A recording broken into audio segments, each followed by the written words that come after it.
When Elena first moved to the small, isolated town of Millbrook, she had heard whispers, guttural whispers that seemed to ripple through the dense woods surrounding the town. She dismissed them as local legends, stories old-timers told to entertain curious outsiders. But as autumn settled in and the trees shed their fiery leaves, Elena's skepticism was about to be challenged in the most horrifying way. It started with the shadows. Walking home from her part-time job late at night, Elena noticed something strange. A figure lurking between the trees, just beyond the glow of her flashlight. Its form was hunched and twisted, but somehow familiar, almost human, yet not quite. The figure darted away before she could get a good look, disappearing into the darkness. The next night, she awoke to the sound of cracking twigs outside her window. Peering out, she saw the same silhouette, more defined now, crouched low, watching her with eyes that flickered like burning embers. Heart-pounding, Elena whispered into the night, "Who are you?" The figure didn't move but seemed to look directly at her, the eyes glowing brighter. Suddenly, it elongated, its back arching unnaturally, limbs bending in ways that defied logic. Real panic took hold, and she slammed the window shut, barricading it with furniture. It became a recurring nightmare, those eyes, the shape shifting at the edge of her vision.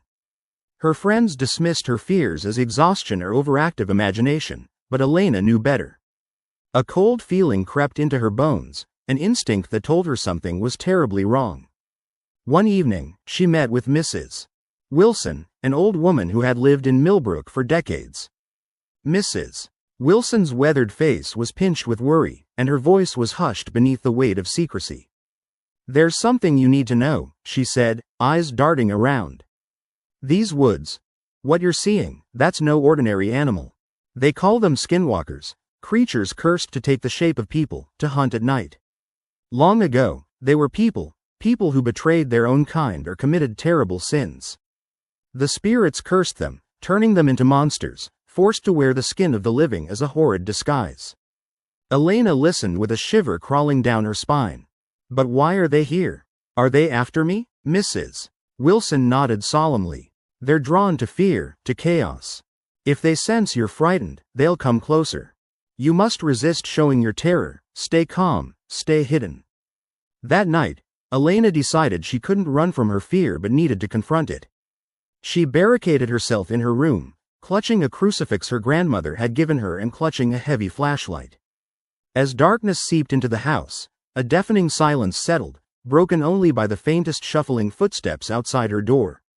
Suddenly, a scratching noise, slow and deliberate, echoed along the wood. The door trembled as if something was trying to force its way in.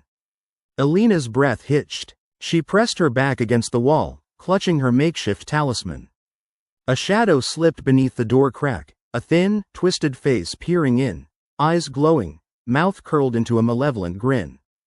The creature's form wavered, flickering between human and beast. Its mouth opened wide with razor-sharp teeth, a cold, guttural voice whispering, "You see me now."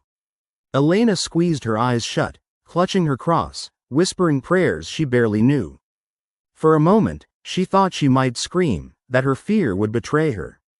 But then she remembered Mrs. Wilson's words, "Don't show your terror."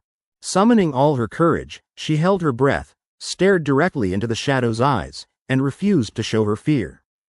The creature's form flickered again, its face twisting in frustration, then slowly receding into the darkness outside.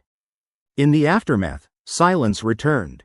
Elena knew the skinwalker had been right outside her door, testing her resolve. She knew they thrived on fear, on weakness.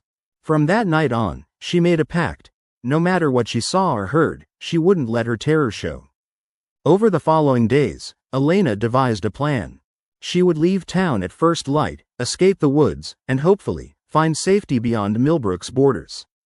But she also knew the skinwalkers weren't just corporeal. These entities could be anywhere, hidden in plain sight, waiting for a moment of weakness. On her last night, packed and prepared to flee, Elena sat trembling in her room. As darkness descended, she could feel the presence, the subtle, malicious watchfulness. Her mind raced with thoughts of paranoia and dread. She had to be both brave and clever.